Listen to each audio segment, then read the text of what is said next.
Bonjour à tous, je me réjouis d'être à nouveau parmi vous et le thème que j'ai à cœur de partager avec vous, c'est souvent des doctrines qui sont là dans nos églises ou des choses qui sont enseignées avec lesquelles je ne suis absolument pas en accord. Et nous allons un peu approfondir. Je vais prendre plusieurs exemples. Je vais commencer par exemple avec le sang de Jésus. Appliquer le sang de Jésus sur nos vies, appliquer le sang de Jésus sur nos maisons, appliquer le sang de Jésus, je ne sais pas, sur la voiture, ou je ne sais pas tout ce que les gens font. Et ma question est-ce biblique? Déjà, laissez-moi vous dire, oui, c'est biblique. Mais ce n'est pas parce que c'est biblique que c'est forcément juste. Waouh! Non, ce n'est pas une fausse doctrine, détendez-vous. Ce n'est pas parce que c'est biblique que c'est juste. Parce qu'il y a des choses qui sont bibliques, mais qui ne sont pas pour notre dispensation. Qu'est-ce que c'est qu'une dispensation? Une dispensation, c'est un temps qui est défini par Dieu. Par exemple, maintenant, nous sommes dans la dispensation de la nouvelle alliance. Nous sommes plus sous l'ancienne alliance, ou comme on dit, le Nouveau Testament, ou ce que l'on, un thème aussi qu'on peut utiliser, c'est l'ère de l'Église. Dans l'Ancien Testament, par exemple, il fallait sacrifier un animal. Maintenant, on ne va pas sacrifier un animal. Pourtant, c'est biblique de sacrifier un animal, mais c'était une autre dispensation. Maintenant, qu'est-ce qui se passe? Maintenant qu'il y a Christ et le sang de Jésus, on n'a pas besoin de mettre le sang de Jésus sous les portes, on n'a pas besoin de se placer sous le sang de Jésus, on n'a pas besoin de faire toutes ces choses. Pourquoi je dis cela? Premièrement, parce que j'ai eu une expérience surnaturelle. J'en ai eu plusieurs, mais celle-là particulièrement, je me rappelais que je traversais le deuxième ciel pour aller devant le trône de Dieu. La Bible parle des cieux, il y a différents cieux.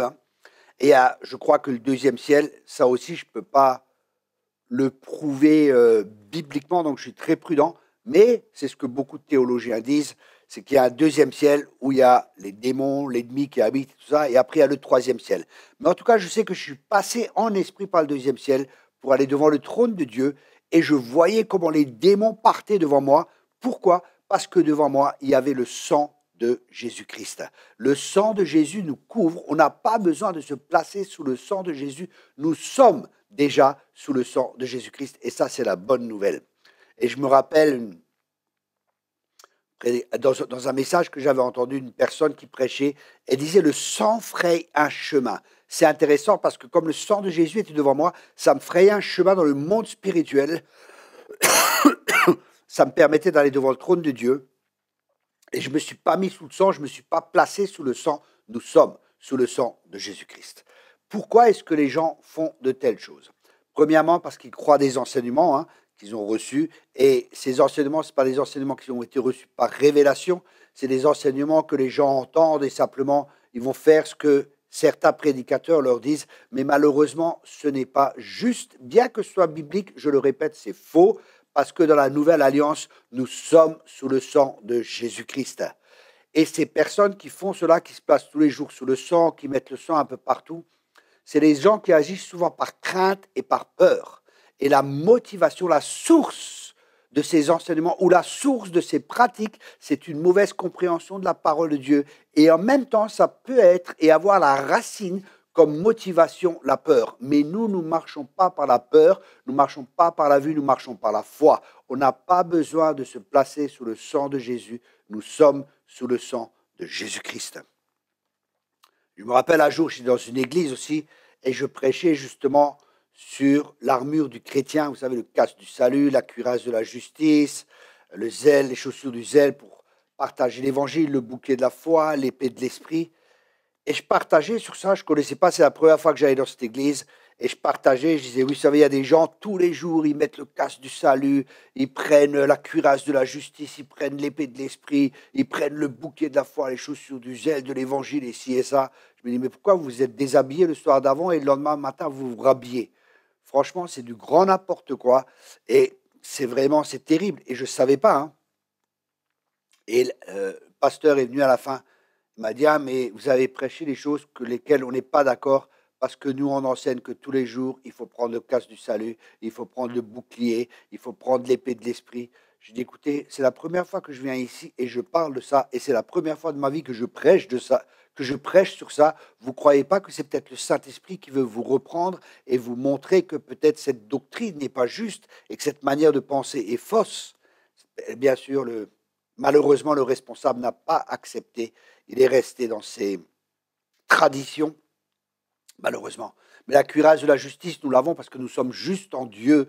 Dieu nous a déclarés justes. Le bouclier de la foi, nous vivons par la foi, donc nous avons le bouclier. Le casque du salut, c'est que nous savons que nous sommes sauvés, hein. Nous le savons, donc nous portons le casque du salut et ainsi de suite. Je n'ai pas le temps, malheureusement, d'enseigner sur tout cela. Mais le point sur lequel je veux venir, ou que j'aimerais partager avec vous, c'est de vraiment regarder dans les Écritures. Que dit la parole de Dieu? Et c'est pour ça aussi que, il y a maintenant une dizaine d'années ou un peu plus, que le Seigneur m'a dit de faire une école biblique par correspondance. Je vous encourage vraiment à la faire. Ça va mettre des bons fondements dans votre vie. Vous n'allez plus agir par crainte ou par peur. Vous allez marcher par la foi. Vous n'allez pas marcher par la vue ou par des motivations qui sont fausses, mais vous allez marcher par la foi. Vous allez entrer dans une nouvelle dimension et vous allez pouvoir profiter de toutes les bénédictions de Dieu, tout ce qui nous a été donné en héritage parce que nous sommes co-héritiers avec Christ. J'espère que ces enseignements vous ont bénis. Mais avant de terminer, je me rappelle aussi un jour, je suis dans une église pareille.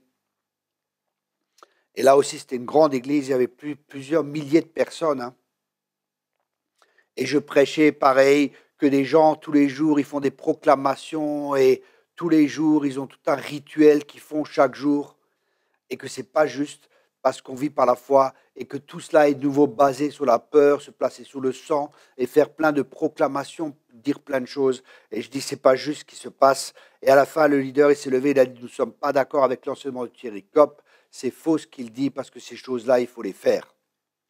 J'ai rien dit. Après, je suis allé manger avec lui et il m'a dit, ah Thierry, tu sais, oui, pour toi, mais c'est juste, mais les gens vivent encore dans le péché, ils ont besoin de faire ça et ainsi de suite.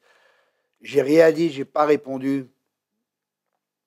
Et malheureusement, il ne m'a plus invité. Mais les gens sont venus par après, justement, de cette église, de ce groupe, et ils m'ont dit, ah, Thierry, merci beaucoup pour cet enseignement, parce que tous les jours, on priait 2 heures. Le matin, on se levait 2 heures avant de partir au travail, et on faisait toutes ces prières de protection. Et quand il nous arrivait quelque chose, on croyait qu'on n'avait pas assez prié, qu'on avait peut-être fait mal une prière, mais vous vous rendez compte comment ces gens vivaient. Et la Bible dit que c'est des personnes qui mettent des jougs sur ces personnes, alors que mon joug est doux et mon fardeau est léger. Ne vous trompez pas de joug, ne vous trompez pas de fardeau. Le joug de Jésus, c'est sa parole, c'est son enseignement qui va nous libérer. Ayez de bons enseignements et de bons fondements. Et je vous encourage encore une fois, faites notre école biblique.